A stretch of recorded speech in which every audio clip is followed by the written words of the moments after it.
Hello, my fellow weirdlings. It's Margot, and today I'm bringing you 13 common myths and misconceptions about food that most people think are true. If you're ready to get your mind blown and your tummy growling, keep watching. With American Thanksgiving just around the corner, many of us are thinking about food. So I thought this would be a great time to clear up some common misconceptions a lot of Americans have about the things we consume on a daily basis. You may find some of these pretty surprising. While many parents will strongly disagree, the majority of current scientific research has concluded that sugar does not cause hyperactivity in children. Refined sugars and carbohydrates enter the bloodstream quickly.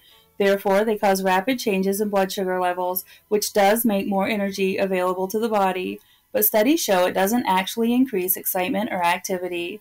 Still, I'm sure you can find other reasons to limit your kids' sugar intake, though you might want to fact check those too. Carrots probably won't help you see after dark, unless you actually suffer from a vitamin A deficiency, though I can understand where this misconception came from. Carrots are rich in beta-carotene, which the body utilizes to produce vitamin A or retinol. This is required for your body to synthesize rhodopsin, which is the pigment in your eyes that operates in low light conditions. If you have a vitamin A deficiency, you can develop nyctalophobia or night blindness. Eating carrots could correct this and improve your night vision, but only to the point of an ordinary healthy person. It won't ever give you superhuman abilities and let you see in complete darkness. That being said, vitamin A is a very important nutrient for maintaining your eyesight, so eating plenty of carrots won't hurt. Unless you eat too many carrots and develop carotenemia, which will turn your skin yellow or orange. Contrary to popular belief and urban legend, Twinkies don't actually last forever. Twinkies have a shelf life of approximately 26 to 45 days, far shorter than the common myth that Twinkies are edible for decades or longer. They generally remain on a store shelf for only 7 to 10 days. This part I can confirm, having once owned a grocery store. That segues nicely into this one. Expiration dates don't usually really matter. Most food in the U.S. is edible after its expiration date, with the exception of some perishables. According to the USDA website, most shelf-stable foods are safe indefinitely. In fact, canned goods will last for years, as long as the can itself is in good condition, meaning no rust, dents, or swelling. Packaged foods like cereal, pasta, and cookies will also be safe past the best-by date, although they may eventually become stale or develop an off flavor. You'll know when you open the package if the food has lost quality. Many dates on food refer to quality, not safety. Also, food poisoning bacteria doesn't grow in the freezer, so no matter how long a food is frozen, it's safe to eat, though that doesn't necessarily mean the quality will be stellar. Don't come here trying to tell me I said to eat freezer-burned food, though apparently it's safe if you want to. Some people may find it unbelievable that peanuts are not a type of nut. Peanuts, along with beans and peas, actually belong to the single plant family Leguminosae, so peanuts are legumes that are grown mainly for their edible seeds. Despite being handed out in many Western-based Chinese restaurants at the end of a meal, the fortune cookie doesn't come from China. Rather, it was brought to the U.S. by the Japanese. Fortune cookies are rarely found in China and are often seen as a symbol of American cuisine. Though they are referenced in historical Japanese literature, the earliest example being an etching dating from 1878. In Japan, they're called Sujura Senbei, which means fortune crackers. The Japanese senbei contain lines of poetry instead of fortunes, and are much larger than the fortune cookies served in American Chinese restaurants.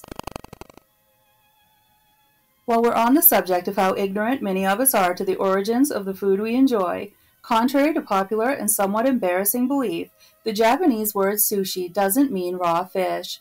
It literally translates to sour tasting or sour rice, as the rice is traditionally moistened with rice vinegar. Many people associate sushi with a raw fish or seafood element, and it does often include these, but not always. If you're not a coffee aficionado, tend to take things at face value, and are not prepared to have your mind blown, you'll want to leave now. While it's widely believed that coffee comes from coffee beans, it's actually made from the seed of the coffee fruit, which is called a bean. So to make this even weirder, technically, coffee is a fruit. If this has given you a headache, caffeine can help. Another common misconception involving seeds is that seeds are the spiciest part of chili peppers. Chili pepper seeds are actually not at all spicy, as they don't contain any capsaicin, which is the chemical compound that contains the fiery heat associated with the pepper. Capsaicin is found in the inner white membrane that is the pith or rib of the chili pepper, also known as the placenta. Seeds are housed beneath this membrane, so they can get coated in the hot capsaicin, but the seeds themselves contain no heat at all. It's commonly believed that eating cheese before bed can give you nightmares. While there's no scientific evidence of this, studies show that eating fatty foods such as cheese just before bedtime can give us a lower sleep quality, and we're more likely to remember our dreams if we wake up a lot. Fatty foods are difficult to digest, so while your body is trying to digest it, it's basically keeping you slightly awake. If you go to bed with a full stomach, you may spend more of the night in REM sleep, which is when your most vivid dreams occur. Whether or not those dreams are nightmares will depend on other factors, such as your underlying anxiety level. Because it's commonly believed that rice causes birds to die by expansion, basically inflating their stomachs until they burst, many people have taken to throwing other things at newlyweds as they leave their wedding ceremonies, instead of showering them in the traditional rice storm. This belief is just as untrue as it is popular. Birds eat rice in the wild without issue, though some species do avoid it. Studies have shown that uncooked rice is no danger to a bird's digestive system, as rice only expands when it's boiled or soaked in water. Apparently, the inside of a bird isn't nearly as wet as we thought it was. However, there are valid reasons not to throw rice at weddings. For one thing, it can be notoriously hard to clean up, especially off a lawn. For another, rice scattered on a hard surface poses a serious falling hazard for anyone who walks across it. If you absolutely must pelt somebody with something, just make good choices. Chocolate has a bad reputation for being junk food with no nutritional value, but that's actually not entirely true. Chocolate is rich in magnesium, copper, iron, and zinc. Chocolate, especially dark chocolate, also contains flavonoids, which contain cancer-fighting properties and are beneficial to cardiovascular health, so it can also be taken as a preventive supplement. And just in time for Turkey Day, you may be surprised to learn that turkey meat is not particularly high in tryptophan, the amino acid the body needs to make vitamin B3 and serotonin, a hormone that helps you relax and makes you sleepy. Turkey does not cause more drowsiness than other foods. In fact, it contains less tryptophan than chicken.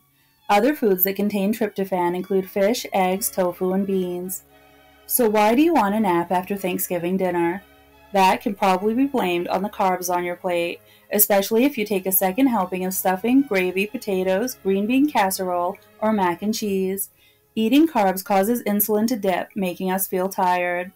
Other culprits can be the sheer amount of food you've eaten, drinking alcohol, or just exhaustion from the shopping, preparation, cooking, and cleaning that comes with the holiday. Well, that's all I have for you today. I hope you've enjoyed repercepting these misconceptions and will come back for more. Like, subscribe, leave a comment, and bring your friends, family, COVID pod, cult members, invisible friends, or enemies. And if you think of any other food misconceptions you'd like to set us straight on, leave them in the comments below. Thanks so much for watching.